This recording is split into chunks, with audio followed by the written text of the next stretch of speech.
let's have put some petrol in the fire right now as we bring in Valiance Moweta, who is an investment analyst with Afrinvest, is making a debut here discussing oil and gas this morning with us. Good morning. It's good to have you. I'm sure you spent some of the weekend looking at this news that is not entirely new, as it were, but the smuggling part of it looks like a major headline that the NNPC wants to highlight for everyone to see.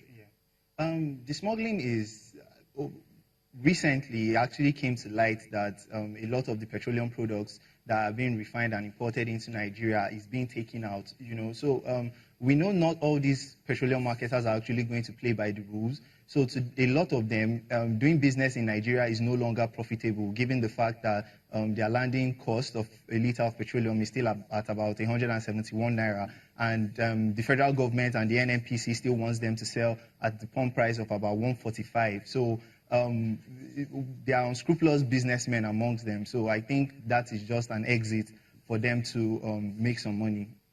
Yes, yes, but if you get a license to do petrol retailing business within the four corners of the Federal Republic of Nigeria, and you take in what we refine locally, small as it were, and you take a bit of what we import with our crude oil money, and you take them outside, and you take this product of Nigeria, that's an economic sabotage, if you ask me. Yes, it is.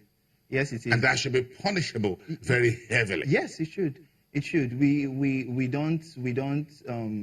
as a country, we know that that is illegal as it is, but all the same, it's still going on. It has been going on for a while. I think the reason why this just came to light is the fact that there was a call for the NNPC to actually disclose how much money they were paying in subsidies. So to justify that amount, they actually had to say, our consumption has risen from about 35 to 60%. And then people are asking, if it's 60%, how come there are still queues? And they had to reply that, the vast majority of these products are being smuggled out of the country by oil marketers and people that are trying to cut corners.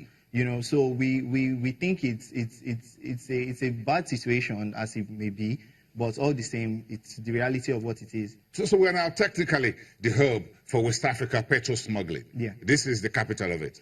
We are the capital of smuggling. You can say that. No, that's exactly what I'm saying. Yeah. Because that's it. Because if you look at the numbers, therefore, if smuggling pushes out our evacuation numbers from 35 million liters per day to 60 million liters per day.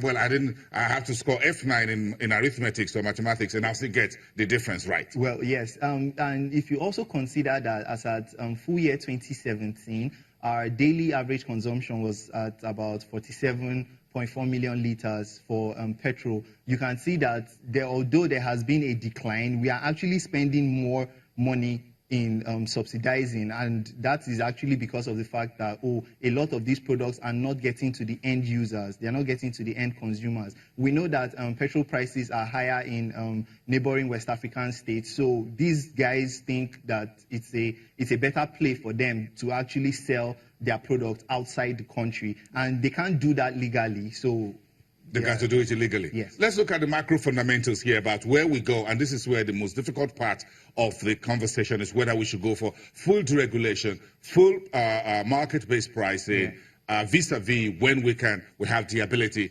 to produce enough locally. If enough is produced locally, where does it go again? Outside the borders? Yeah, I think for sake of argument, although we know that our lawmakers are not very keen on doing that, we are calling for a very pronounced deregulation of the oil and gas sector. Let's keep this pricing open so international players, foreign investors can actually come into Nigeria and pull in their funds, and the product gets a market-based pricing. So now, which means the price go higher. Yes, the price goes higher, but at the same time, it also allows for competition. So if you're selling your product at, let's say, 190 naira, and someone further down the road decides to sell his at 200 naira, these are just examples. The other person down the road is actually going to be forced to pull his prices down. If not, nobody is going to buy from him. But here we're operating a system where it is already not profitable for you to bring in these products into the country. And at the same time, the NNPC wants you to sell at 145 naira. So it's not profitable business for them. So deregulating the sector is actually going to allow for... You think price differential will help tame this smuggling? Yes, it would. It would. I mean, if I'm going to risk it to take my product outside the country and sell it at 250 when I can sell it at the same price in Nigeria, why go through that stretch? Why risk arrest? Why risk jail time? And you invest in it as well? Yes. So you need investment in smuggling. No, okay. No, you don't do any business without an investment. True. Even smuggling requires where you need to. No wonder perhaps where you have so many petrol stations across the borders of the country, according to this report, and it looks like that's where we're bleeding. Yeah, that's the route through which these products are actually leaving the country. There's nothing you can do about it. Those are supposedly legitimate businesses, so you can't say, oh, all petrol stations around the borders should be shut down because they are channeling routes for smugglers. So it's not very interesting. I'm waiting to see if anyone will bring to justice, but it's okay. Let's start with this week with that. Put some petrol in the fire, as it were. That fire is the conversation around deregulation. Valiance, thank you very much. It's good to have you here on Business Morning. Valiance Moweta from Afrinvest.